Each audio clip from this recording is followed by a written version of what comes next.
Okay, note to future Bree, filming outside was a bad idea.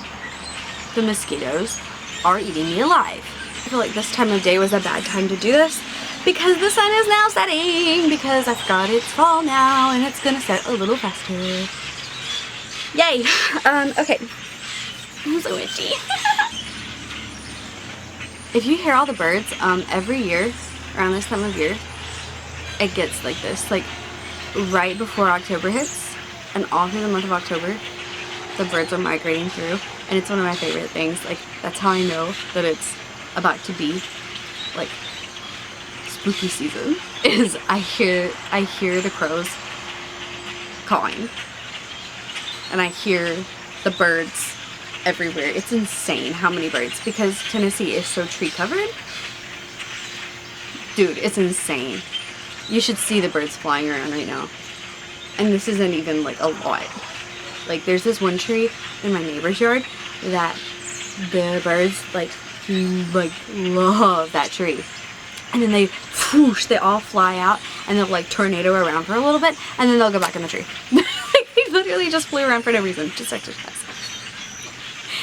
They literally would just do that for no reason. Like, I guess it's just exercise or something, I don't know. Bare necessity, but simple bare necessity. Bare necessity, but simple bare necessity. Hey there, it's Reaver and welcome to today's video. I am very excited to be here with you today.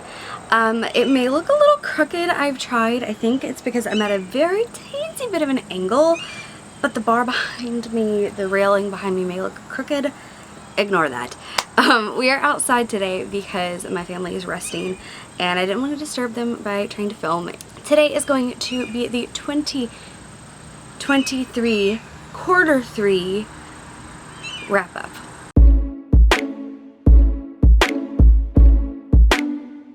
Alright, let's get into the stats.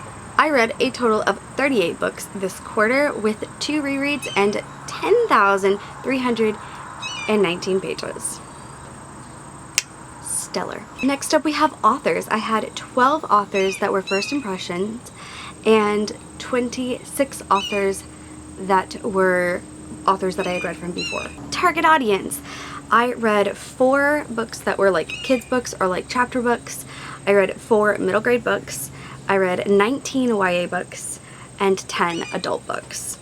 I do have one exclusion for that, and it's because it's a nonfiction, it's a poetry collection. Next, let's talk about ownership. So, of the books that I read this quarter, 20 were ones that I owned prior to this year, and 18 were ones that I acquired during this year.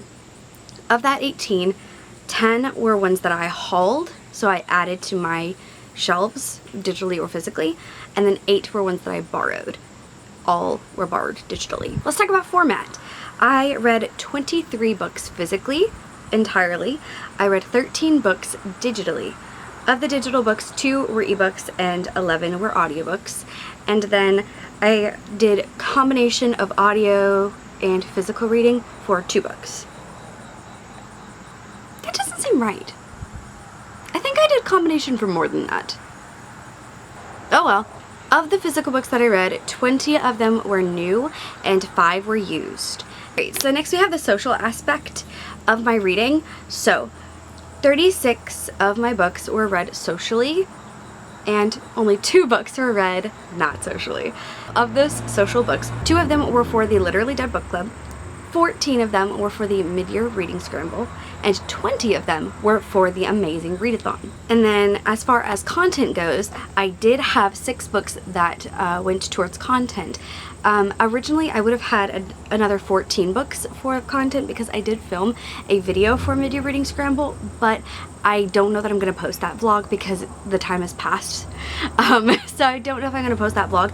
If you would like it, let me know and I will edit that and post it. So it's either 6 or 20. Of the books that I read related to content, 4 of them fit in a solo video, so a video that's for that book or a series of books, or for that author, and then 14 of them would potentially be for an event vlog if I end up putting up that Mid-Year Scramble vlog, and then 2 would go for a themed vlog. Let's get into ratings. 1 1-star book, 1 2-star book, 5 3-star books, 17 4-star books, 10 5-star books, and there are 4 books that I am not rating. Let's get into the books. So like I have been doing this year, I have split the books between realistic and speculative. And in the middle I have the undecided, undetermined, undefined. I can't remember what I labeled it as last time for the video, but the ones that go in the middle, where I'm not going to tell you whether it is speculative or not, simply for the fact that it just, I don't want to spoil things and it could be a spoiler, or where it kind of like toes the line between, I think I'm going to go by age category. How do I want to do these? Let's do oldest to newest for fun.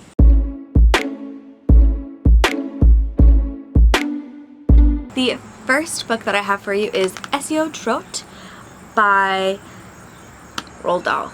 This book is a book I read.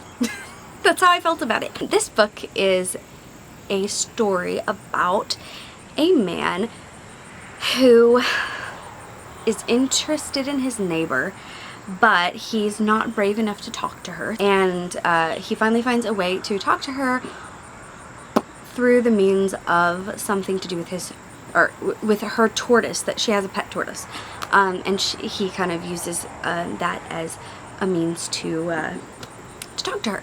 And I'm not going to tell you the rest because it's very, very short. So the story really, just if you just read it at face value, there's no point to it. There's nothing that you learn from this that is a positive learning experience. It doesn't teach you how to communicate with people or how to talk to somebody that you're nervous to talk to or anything like that. So it's not teaching kids anything positive or like, you know, helping them explore something in a positive way. It doesn't set things up in such a way that it opens questions.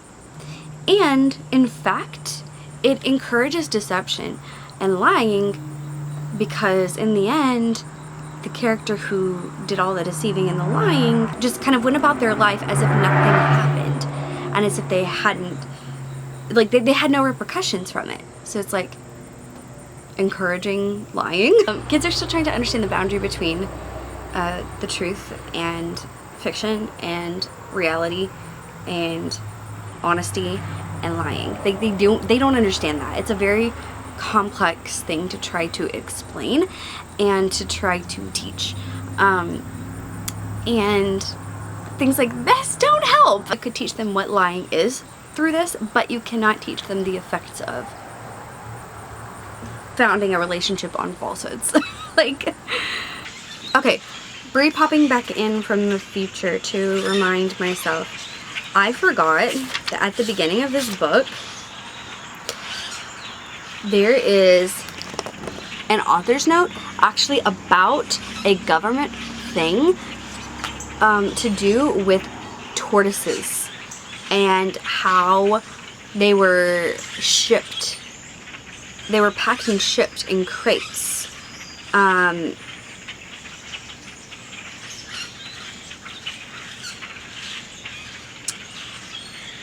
the way that they were being brought to the United States. So I forgot about that author's note, but again, it still isn't really discussed in the story at all. It's just a note at the beginning before the story. I think this one was the 2-star. Let's move to a couple of audiobooks. There are 2, they go together. One is the Flying Flamingo Sisters, and the other one is the Flying Flamingo Sisters number 2 is the second one. So I had this audio book, the first one, from some Audible sale or giveaway thing, and I was looking for a book that would fit one of the prompts for Amazing Readathon, and this happened to fit. It was very short. I needed some short books to sightsee with, and it was a great time. So this story is about 3 sisters who are the children of famous aviators, and we're in, I think, in the 40s, 1940s. Their parents go missing and they're trying to find them. they figure out there's like this whole family fortune. They think that their parents went to go find the fortune, so they're following the trail to find the fortune in hopes of finding their parents. It's so cute. It's very well produced. The only gripe that I had about the second one was that we found out that there's actually quite a lot more adventure to be had, and it was kind of all crammed into the one book rather than being spread out as much. There is still supposed to be a third book, but I feel like we could have spread it out into like 6 or 7 little audio novellas, and, you know, made it a little bit more of a fun, longer term adventure, and that would have been cool. I think this was a 3 or a 4. I can't remember. The Firefly Summer by Morgan Matson. I don't know where everybody's at about this, but I haven't heard anybody talking about this, that Morgan Matson was coming out with a middle grade. I haven't heard anybody talk about it, and she was super popular on BookTube back in like 2016, 2017. I feel like it was around that time. It could have been a little bit after. But she was like really popular back in the day. And then I have heard no one mentioning that she came out with a book, or that it was a middle grade that she came out with. It's her first middle grade. I have a separate video. Whoops, the book fell. There we go. I have a separate video that I am going to be talking about this book in, defining my relationship with the author, and like how I'm going to proceed with reading from that author. Is it an author that I'm going to read everything they've published? Is it an author that I'm going to be more picky and choosy? Is it an author that I'm going to just part ways with, etc.? That's my plan with this like Define the Relationship series that I'm going to be starting, and Morgan Matson is one of the authors that I will be doing that for, and so you can find more information about this book there. So the oldest YA book that I read, YA contemporary realism type book that I read was, no surprise here, Wicked, which is one of the Pretty Little Liars books. This is book number 5 in the Pretty Little Liars series, and I'm still planning on doing a video, but I think I'm going to, instead of doing 4 separate videos, I'm going to do one video with all of arc 1 and 2, and then do a separate video next year with all of arc 3 and 4. Next we have another book that is in another video, so I will not talk about it very long, but that is The Inexplicable Logic of My Life by Benjamin Alir. How do you pronounce this? I always forget to check pronunciations these days. Names.com. Sign. Benjamin Alir Sign. It is a Trash or Try video. Next we have Heartstopper Volume 3. This is a continuation of the Heartstopper series, obviously, as it is Volume 3. What are you saying, Brie? Anyway, so this is the 3rd book in the series, and it was good. This one is kind of, you can tell that it's leaning into mental health much more, and that is going to be the focus of Volume 4 from what I have heard. So you can kind of see how Alice really did kind of sprinkle it in slowly into Volume 3 a bit, so that when we get to Volume 4 it isn't like a completely different series. It still feels authentic. This I think I rated a 4 as well. Love Letters for Joy by Melissa C. This follows a character named Joy, Nathaniel, and their academic rivals. It's kind of, think You've Got Mail type vibes. Okay, so it's that plot line, or that archetype of like structure, in the fact that it's like they're writing each other, but they know each other in real life, and in one scenario they're friends, and in the other they're kind of not friends, or are enemies or rivals, and then one of them knows that the other is, one of them knows the other person's identity, and the other person does not know the other person's identity. Here's the thing about this. The idea is so cute, right? But it fell flat in a couple of ways. Number one, for some reason, quite a few characters have the exact same disability, but not in a like normal, authentic way, but like in a way that feels very like weird. While it's awesome that we got all of this representation, I would have liked to see more variety within that representation. And what I mean by that is there's 3 characters at least, on-page characters, with cerebral palsy specifically. 4 or 5 people mentioned. Numerically speaking, cerebral palsy affects like 0.3% of the US population. Not many other types of disability are represented.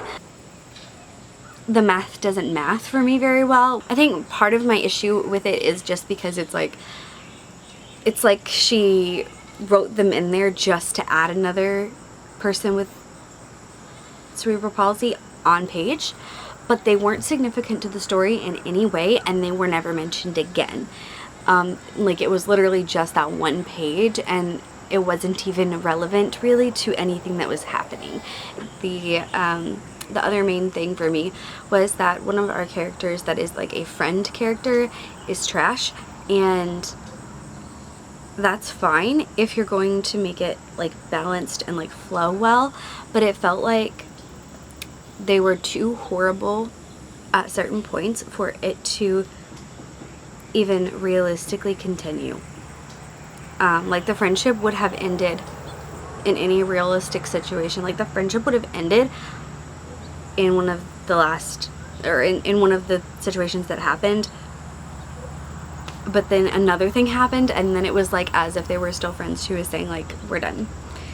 I give it a 3. I read The Tattooist of Auschwitz. If you watched my Trash or Try videos, the first one, I talked about the challenges that I have regarding the topic of the Holocaust and World War II. And I decided to give this one a shot to see if I really should cut them out of my life. And also because it fit a prompt, and it was really short. It was for the most intimidating on my TBR for Mid-Year Scramble. So, yeah. This is based on a true story, but I feel like due to some of the information that I've seen, it's not the most accurate as far as the historical elements. So that makes me wonder how accurate it is to the real story of these 2 real people and their lives, who have both passed away, and thus before the book was published, and thus cannot say whether the story is actually accurate or not. Suffice it to say that this was a 3, I think, when I rated it, but yeah, that's what I've got for you. People We Meet on Vacation by Emily Henry. This is my second Emily Henry book, and it was good. I give this a 4-star. It was not as, no, did I give this a 5? I may have given it a 5. It's like a 4.5. I did not vibe with this one quite as much as I did with Beach Read, but I did still enjoy myself, and I do love a good friends to lovers situation. There were a couple of little things here and there type thing that kept it from being as good for me. Summer Island by Kristen Hanna. This is my second Kristen Hanna book. The first one was Comfort and Joy, which is a Christmas book, and definitely is not going to be for everyone, but it was so for me, and I definitely want to reread that. Maybe I should reread that this year. Maybe this is the year for me. This is a story about, I didn't tell you the plot of the last 2. Oh well, this is a story about a woman who several years ago cut off her marriage and left, and the downside of that is that she left her daughters, and now she has a very hard time dealing with that relationship having been damaged, and or those 2 relationships, she has 2 daughters, having been damaged, and when something comes out, it messes up her whole career and puts her in a position where she needs help. And the daughter, who has been avoiding her like the plague for years, is the one that ends up coming to help her. It's amazing. So if you don't know, my parents are no longer together. They are both remarried now, but I can relate to not the exact scenarios, of course, but some of the scenarios and some of the situations and some of the struggles in this, and it was a very cathartic read for me. Okay, I moved just bug flew directly in my face. Perfect. Okay, I moved just a little bit. Hopefully it's a little bit better. And hopefully I didn't get out of focus too bad. Next we have The Woman in Cabin 10 by Ruth Ware. This is my third Ruth Ware book, and I am also doing a DTR for Ruth Ware, so you will be seeing me talk about this more later. I believe I also talked about this in the mid-year freak-out vlog. So if I publish that vlog, then you'll see thoughts about it there too. Is it just me, or is it a little too dark? I'm not really at the right angle, to be honest. I was just too lazy to go all the way down there, and now I'm glad that I didn't go all the way down there because I can still see the baby this way. So, yay. Anywho's, so that said, more thoughts on The Woman in Cabin 10 in that other video and the other video that I mentioned. So we have A Twisted Love Story by Samantha Downing. This is a story about this on-again, off-again couple that has been a very interesting pairing, and is maybe not the healthiest of relationships. And something happened years ago, and we don't know what, but we know that something happened, and when they come back together again, and somehow the police end up sort of involved, and all of the characters are morally gray. So if you like that, this has that. What I will say is that a lot of people, I think, are going into this thinking it's a thriller because it's listed that way and marketed that way, and it's definitely not. What it says on the cover as the title is what this book is. It is not a thriller. It is a dark, twisted romance with morally gray characters and no spice that I can think of. There's like a bit of a mystery. I enjoyed it. I give it a 4-star. But I'm also giving it that 4 based on what it is, because as what it is, it's fine. It's a 4 to 5 star story, but it's being marketed totally wrong, so it's definitely a star. Part of that star that is taken off is related to the marketing aspect of it, because that is frustrating, and I know it's not 100% the author's fault, but still. The Comeback by Lily Chu. This is my second Lily Chu book. I read The Stand-In last year and loved it. I got it from I got it in the Unplugged book box and read it, and I really loved it. It was a huge surprise. It was my biggest surprise of last year. And so when I saw that this one was on Audible Plus, I saved it, but then they took it off of Audible Plus, but then they put it back on.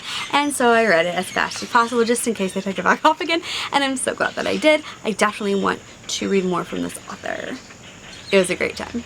But basically it's about a girl who is a lawyer, and she is trying to move up in the company, but due to discrimination, she's kind of just basically stuck in a difficult situation of basically she's just the diversity hire,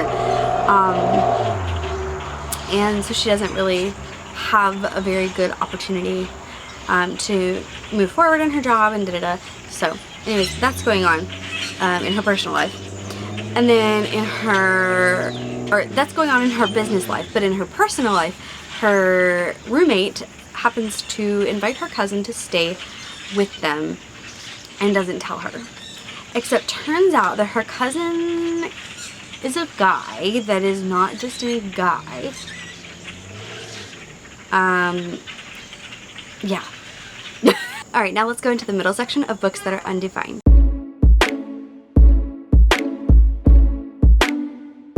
Beauty Queens by Libba Bray.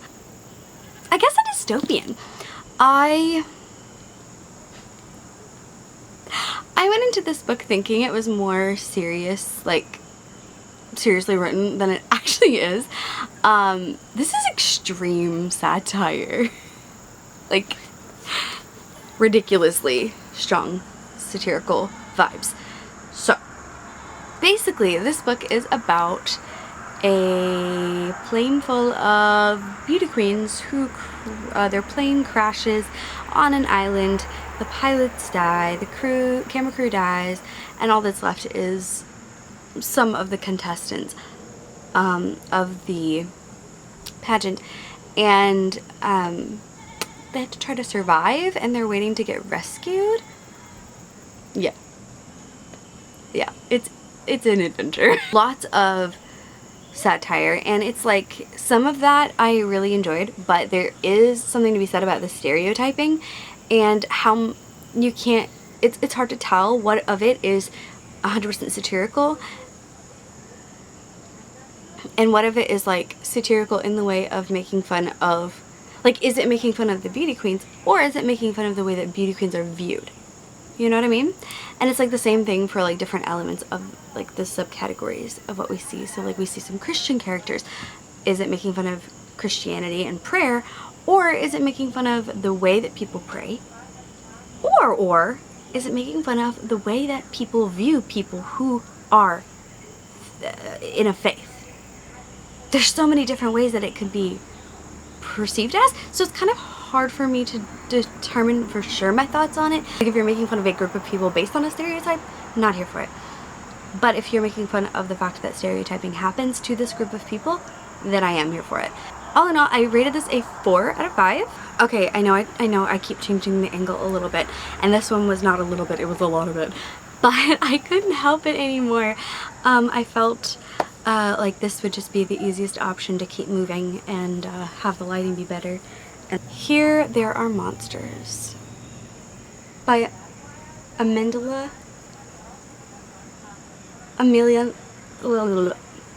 This book. So, this is about a girl whose younger sister is weird, and they finally moved to a new place, and she decided that she was going to change her reputation and, you know, kind of dissociate herself from her sister, and let her sister just be weird by herself and not like defend her anymore and like try to protect her anymore, and like, yeah. So anyways, her sister goes missing, and then they're trying to find her, and the little weirdness of the sisters' games and weirdness starts to come into play. So, this concept was great. The concept was great. The execution was not there for me, especially in certain elements, and there was a specific choice at the end that was just like, didn't feel realistic to the character. I don't know. It just didn't work for me. Again, concept was great. Disappointed that I didn't end up loving this. I was hoping for a bit better payoff than what we got. I feel like it wasn't paced super well, and the elements that we experience at the end of the story should have been like threaded through better.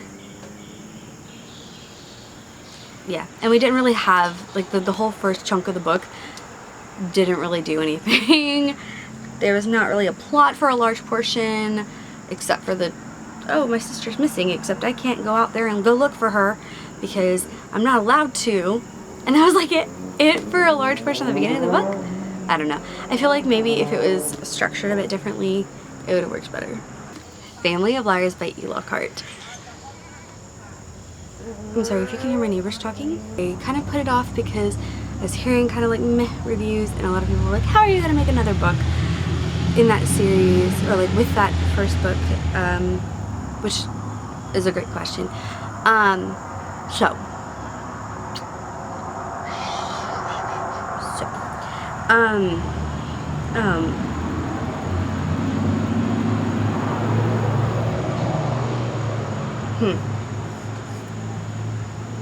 Okay, so like, I finished this today, okay? So you're gonna have to be a little patient with me. I'm still processing a little bit. I give it 4 stars. Here's why. it plays with some of the same questions, but I feel like it kind of in a way answers them. Because realistically, there's no way that they are... Okay, I'm not gonna say it. There's no way that otherwise... That would be a person on the motorcycle going way above the speed limit on this road. The road that's on the... down the... Yeah. It's only supposed to be a 30-mile-an-hour zone. There's no way they're going 30 miles an hour. Anyways, so this book, okay. So it follows not Cadence's mom. Cadence is the main character, we were liars. It doesn't follow Cadence's mom. Instead, it follows Cadence's oldest aunt. In some ways, I really enjoyed this, but I kind of feel like I need to compare the characters in this version versus in the original story, because I feel like, in a way, that this kind of doesn't line up to who they are years down the road. Anyways, it wasn't as bad as everybody is saying, I think, or everybody was expecting, I think. I feel like a lot of people just were like, oh, it's just, there's no point in reading another book. But if she had a story to tell, then she had a story to tell. You know, and I really genuinely feel like she didn't just try to make this happen. Like, she had an idea come to her, and that's why she wrote this story. This is The Way the World Ends by Jen Wilde. This author I previously read from with Queens of Geek, which is a very different story idea and concept than this one, because that one is like at a nerd convention. Like, it's at a, you know, it's a Queens of Geek. It's a nerd convention. This is supposed to be like, it's a masquerade ball, and she's at like a private school, but she's like the outcast kind of, because she's only there on scholarship and blah blah blah. Anyways, so like Cinderella-esque vibes in a way, but like with lots of difference, of course. I thought this was going to be a different story than it was. And I didn't love the direction it went, but mostly because I don't love that kind of story in general.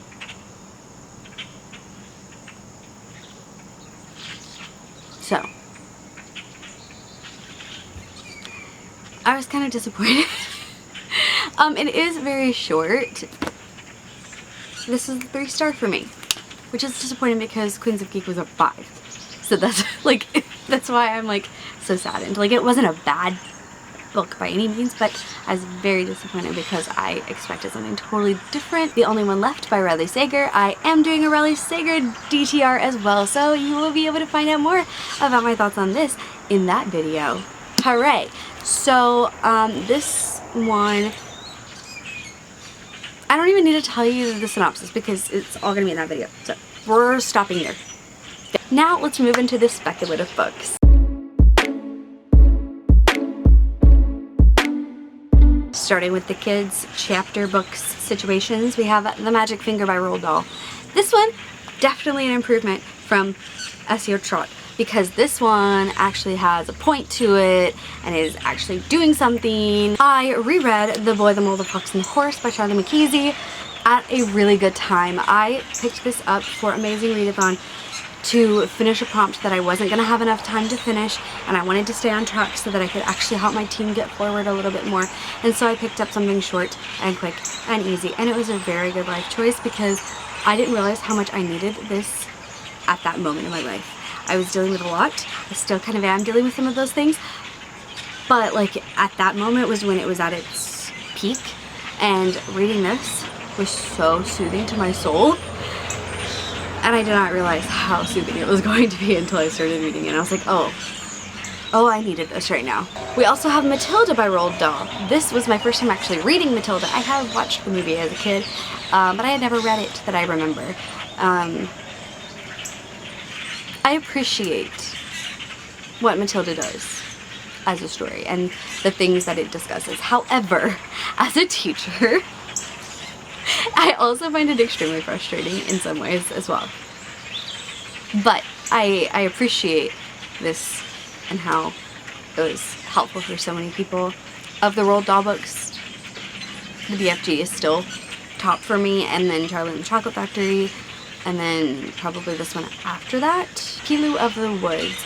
This is a graphic novel that is about a little girl who's upset, and she goes off into the woods to be sad, and then she runs into a creature, and the creature is also sad, and she helps the creature feel better and helps herself feel better too in the process. And it's so sweet, and I love it, and I might want to get this one for my shelves.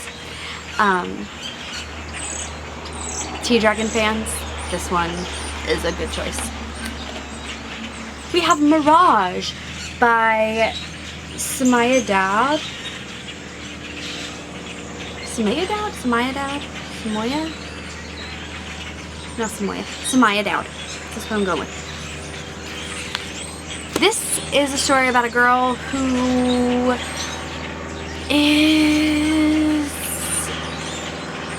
lives on this one planet, and then she gets taken to another planet by the people in charge, the powers that be, and ends up being forced into servitude because she looks like the princess, and so they force her into servitude to be the princess's body double. Yeah, that's it. That's all I can tell you, really. I was pleasantly surprised by this. I had a little bit of a hard time getting into this, and I thought it was going to end up sitting on my shelf for a while. But once I did get into it, it was a great time. I had a lot of fun. And I'm actually planning on continuing with book 2, and I actually already have it on audio. Audiobook was the way for me with this one, because I had a harder time sitting down and reading it, and I think just in general right now I'm having a harder time sitting down and reading with my eyeballs, so yeah. Anyway, next we have My Plain Jane by Jodie Meadows, Brody Ashton, Cynthia Hand. Okay. Anyways, this is the second book in the Jane's trilogy. I think it's a trilogy. It's a series. The first one was about the royal figure, the actual historical person. This is about Jane Eyre.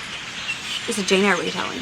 And I have to say that I liked the historical retelling way better than a fictional story retold. I like, you know, taking something that really happened and twisting that around versus twisting someone else's work and recreating, you know, rewriting somebody else's work. But I still did enjoy this, just not as much as the previous one for that reason. Wild is the Witch by Rachel Griffin. This is her second novel. Came out last year and I didn't get around to it. I picked it up this year, and this one follows another witch, but this time her situation is a little bit different. The magic's a little bit different. And it's kind of a supposed hate-to-love relationship thing. I didn't like this one as much as the other one. I feel like it was underdeveloped. I didn't like the main character as much either. She was a little bit more frustrating, but also it was just, the main thing is that I felt like it was underdeveloped, and I feel like it kind of was like an attempt at like using the same formula in a way. And then finally, my last complaint is that the magic system didn't make any sense and was not completely explained in some aspects. Like, we were like given brief mentions of things, but that was it, and it wasn't like clear. In the last one, we had a clear structure to the magic system and it all made sense and we understood it all. In this one, there was no rhyme or reason or even explanation as to anything about or why the witch is, or who the witch is, or what the witch is. So it just didn't work for me as much, and I was really sad about that. But on the right side, it is a beautiful. To Kill a Kingdom. This was a reread for me, and I'm so glad I reread it because I enjoyed it even more this time. It was a great time. 4 stars. If you're looking for something nautical, it's a fun time. In Mercy Rain by Shauna McGuire. This is a short story that goes with the Wayward Children series. I enjoyed it, although I wish we were getting short stories about different things and like different characters or in different worlds rather than short stories connected to some of the main characters that we've had so much talked about already. Once More Upon a Time. This one is by Roshani Chokshi. It was just an audiobook that I had on Audible, and I used it for the same reasons to knock out a prompt on Amazing Readathon for sightseeing purposes. So, yeah, it was really cute though. I ended up enjoying it a lot more than I anticipated. I think I will have to re-listen to it to remember it more fully because I was cleaning. I was anxious cleaning actually on the day that I listened to it, so I don't remember 100% fully, but it was good. I'll be at One Piece volumes 2, 3, and 4. I am enjoying my continuing of this series. I do feel like there are some things that we're lingering on a little longer than necessary, but I'm still having a great time and I am still continuing on. Have a Nice Day. This is an audiobook that is kind of weird. Another one of those weird random Audible things that I had that again I was sightseeing with. So this is about a guy who wakes up to a being, an angel, in his bedroom telling him that he's supposed to be dead right now. And he says, no, please, can I just have one more day? And he talks his way into getting one more day. Or is that correct? Maybe? Yeah, I think that's right. So then he ends up somehow getting one more day. And turns out he's not just any guy. He's the president. And he's dealing with some issues with his family life and with, you know, of course, his job.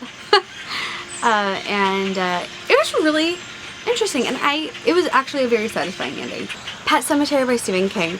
I should have done a video for this one. I did not think about it, but this is my third Stephen King, so I really should have done a video for it. But I guess I'm just gonna have to wait until my next Stephen King, and then I can gush about it there. But I loved this. It was amazing. I don't understand how any other horror needs to be written, because this was it. This was it. This is what horror was meant to be. An exploration of real life horrors and the nightmares of our minds and our thoughts and our anxieties and our fear in a fantastical way that reflects the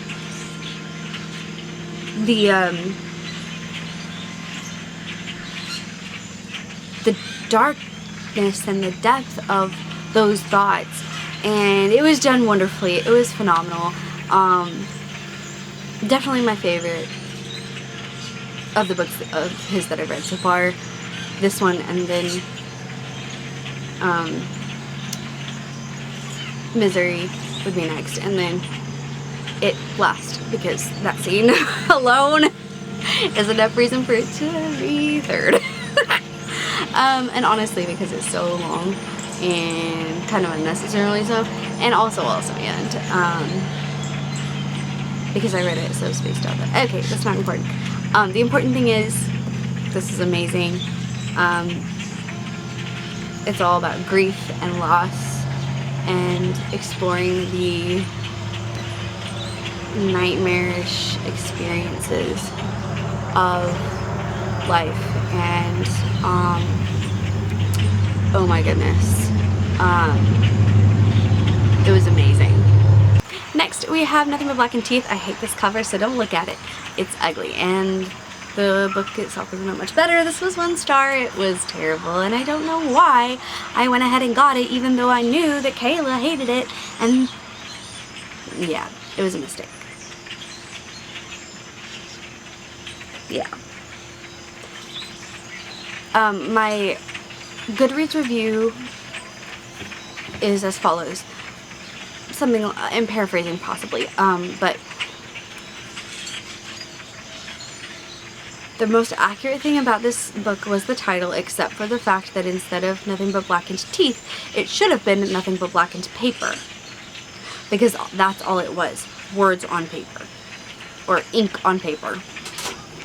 Legends and lattes. I loved this book so much. The hype is actually founded. I know that it's been very hyped lately and everything, so I'm going to preface it by saying this. If you are not into books that are slower paced with like more of a cozy, at home, relaxed feel, then you're not going to like this. If you need a fast-paced, intense book, this is obviously not going to be that.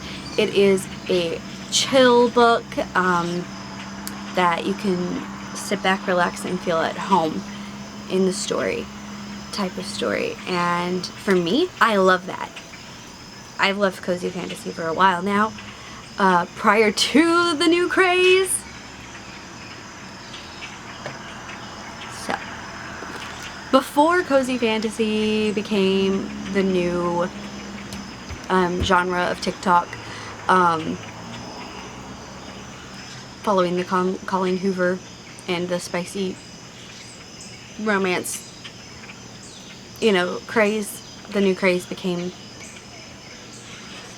cozy fantasy. And I have loved stories with this vibe before it became a thing, but I'm so glad that it is a thing now, because that means more books like this are gonna come out.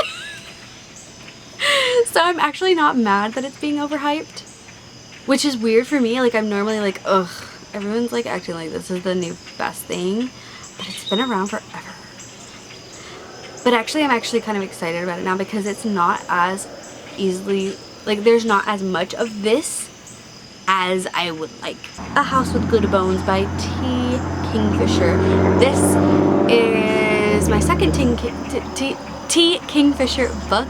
I pre-ordered it came out this year, and it was aight. I had higher expectations because it is a spooky house story. I was really hoping for a good time, and it was okay. I feel like my main qualms were with the end, and the fact that because it is so short, we don't get to like ease into the spookiness factor. It's kind of just like too quick for me. And then again, the end, I didn't love some of the choices for that, so it was kind of like meh. So it's like a 3.5 to a 4. I just need the one last book to talk about, and that is the one non-fiction book that I have on my 38 books, and that is The Mermaid's Voice Returns in this one.